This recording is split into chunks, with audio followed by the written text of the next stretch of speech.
Congressman Ron Paul, thank you for being with us. Thank you for having me. You are somewhat of a sensation among young people in this country. You've broken all records for web searches. You're on MySpace, Facebook, YouTube, I guess more than just about any other candidate. With all due respect, Be you're nice. what, 72 years old. How do you explain it?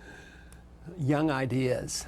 A fantastic idea about individual freedom and allowing people to do what they want and take care of their lives. Their lives belong to them, and get the government off their backs and offer them low taxes and make sure I never mess around with the internet. Don't tax the internet, don't regulate the internet. No, freedom is a very popular idea and young people love it. And they're open ideas, and they like principled answers to our problems. And older people seem to be stereotyped. You know, they get set in their ways, and they're not as open to the ideas of freedom. Yet, to me, freedom is a relatively new idea. It was an experiment, you know, with our country, but we have forgotten about it. And I'm reminding them about this great experiment of freedom, and they love it. And I am just so delighted when I see the young people coming. They also seem to be attracted, among other things, to your position on the war in Iraq. You want to get U.S. troops out of there, not just get them out, but get them out as soon as possible. You're the only Republican running who has that position. Do you ever think there's something strange about the fact that you're the only member of your party running for president with that position? Yeah, I wonder where they've gone, because just think how much benefit the Republicans have had on the position I hold now. Just think, I remember in the early years when I was voting, Eisenhower was popular to stop the war in Korea. Nixon was the one essentially to get the Vietnam War over. Didn't do a very good job, but that was why he was elected. George Bush ran on my platform, or I'm running on his platform. You know, a humble foreign policy and no nation building, don't police the world. So I think they have forgotten their roots, and they're hurting for it. I don't know why they turn against these views that I'm expressing, which are Republican views. In all fairness, we should point out you're a libertarian as well. And what does that mean? Well, I see myself as a Republican, the old right position. I'm a strict constitutionalist, but that means that you're a libertarian if you believe in the Constitution. But the old right, the Robert Taft,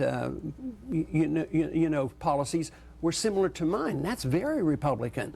So I don't think this should be strange to the Republican position. Matter of fact, I think that's why we're getting so much support. I mean, just the other day, after the debates the other night, we went to the University of Michigan. We had 2,000 people show up. So I think it's a very popular viewpoint for Republicans. And they love the idea that you can be conservative and still be against the war and still be for civil liberties, and then also for free markets and balanced budgets. So this is a very Republican message. On Iraq, as you know, the president, all your fellow Republicans say the U.S. has got to stay there in one form or another to fight Islamic extremism. Why are they wrong about that? Because our presence there makes extremism worse. We're more vulnerable to terrorism because we're over there occupying their country, and they resent it. Our military's run down. We've spent $500 billion. We've lost all these men and women. We've had 40,000 serious casualties, and all we can do is dig in our heels and say, well, we can't leave because there'll be chaos. We've created chaos. The longer we stay, the more chaos and the more expenses we're going to have. Do you think that if the U.S. left Iraq, pulled out of that region altogether, that the Islamic extremists would no longer be a threat to the United States? Is that what you're saying? It wouldn't be that simple, because just moving away, you'd still have the problems and the resentments. They're not going to dissipate overnight. But I'm talking about a non-interventionist foreign policy. The founding fathers taught us about it. No entangling alliance. Don't get involved in internal affairs. If you eventually did that in the Middle East, yes, we would be less vulnerable.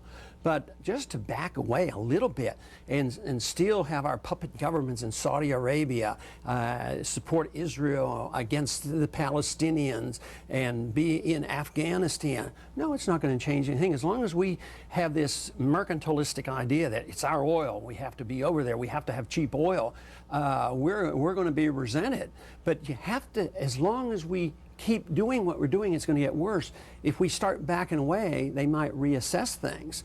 But we're doomed to failure, and the Republican Party has already suffered the consequences because they, did so badly last year, and it's going to get worse if we don't change our policies. How do you define the U.S. interests that are worth fighting for? If the U.S. shouldn't be in Iraq, shouldn't be, as you say, in these entangling alliances in Saudi Arabia and other countries, you've got U.S. troops now in South Korea, in Europe.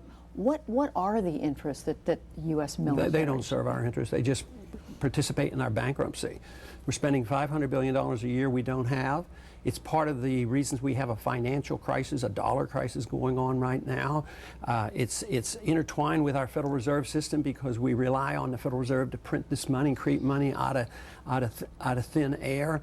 All empires end badly for economic reasons because you can't afford them. If you look out through all of history, eventually they collapse. And you may be militarily powerful, but eventually you undermine the finances. The Soviet system collapsed. I was drafted during the Cuban crisis. We thought we were going to have a hot war. We never did. Soviet system collapsed. Because they couldn't afford it and their system was non-viable. Our system isn't viable either. We can't have a current account deficit of $800 billion a year. We can't owe foreigners $2.7 trillion and think we can keep paying them interest and keep borrowing money. They'll quit doing it. And that's why the dollar's weakening. And that's why we face a major crisis. And all I want to do is stop it from collapsing. And that means you have to change foreign policy. You have to save a lot of money if we want to tide some people over here. The only way we can take care of the people who are sick and dependent on government programs is by cutting somewhere else. And I say we have to cut our empire back in order to save our economy here. You do, as you are now, talk a lot, you talk often about cutting back the size of government. What is it? I mean, you've listed some of the things. What are the main things the government should stop doing that it is doing now? Well, we should start doing only what we're authorized to do. We should read Article 1, Section 8 and find those 21 things that we're permitted to do and what Congress is permitted to act on. That means we would be doing about 80% of the wrong things, right now. But you can't turn it off like that. Like I already indicated, you don't need to put people out in the streets, that are dependent on the government. The easiest thing to change our plan on is don't accept this notion that it's our responsibility to police the world. It backfires on us. There's too many blowback consequences. There's unintended consequences, and the financial is the big one. So we have to change that. But at home, why do we need a Department of Education? And why should we have this Department of Agriculture just to subsidize farmers? You take money from the taxpayers, you subsidize farmers, then the taxpayers pay for higher prices in the grocery store. And that's just coming alive again now because we're coming up with a lot of inflation once again. You do away with the CIA, I saw. Is that correct? Well, or not all the functions, but essentially so. The CIA is what gets us into trouble. I mean, the CIA is what really started things in the Middle East because the CIA went in and overthrew Mossadegh in 1953, and we put in the Shah. The CIA murdered Diem or participated in the overthrow of the government in Vietnam, which leads to trouble. It's a secret government. Congress has no idea what the CIA is doing because nobody knows other than what the CIA is. It is one thing that is not characteristic of a free society. You would also do away with the Federal Reserve, and you've mentioned the Department of Education and other things. You're not the first person to run for president who wanted a smaller government. Ronald Reagan, name comes immediately to mind. He was very popular as president, and yet even he had a very hard time getting government spending down in any serious way. Why do you believe you could do where he had a hard time? I can't do it by myself. There has to be a consensus. I think this is what my campaign is finding out, that there is a consensus. People don't believe the government anymore. They think the government is that group of people who take money from us and pass it out in places like New Orleans and accomplish nothing. They don't see any success. They've given up. And young people especially don't expect to get any Social Security. So conditions are just ripe for this because we have an imminent bankruptcy coming on, and people are sensing this. This is why they quoted statistics the other night, like 70% of the people in this country say we're either in recession or going to be in recession, but nobody here in Washington knows about it. Nobody in Wall Street knows about it, but the people do, because there's something very, very strange going on, and it's the recognition that it's not working. And when it quits working, we have to have a new system. My goal is just to have a transition period so you don't have a collapse of the economy and a breakdown of the political system, which happens if you don't deal with this. And this is what's happened so many times over history.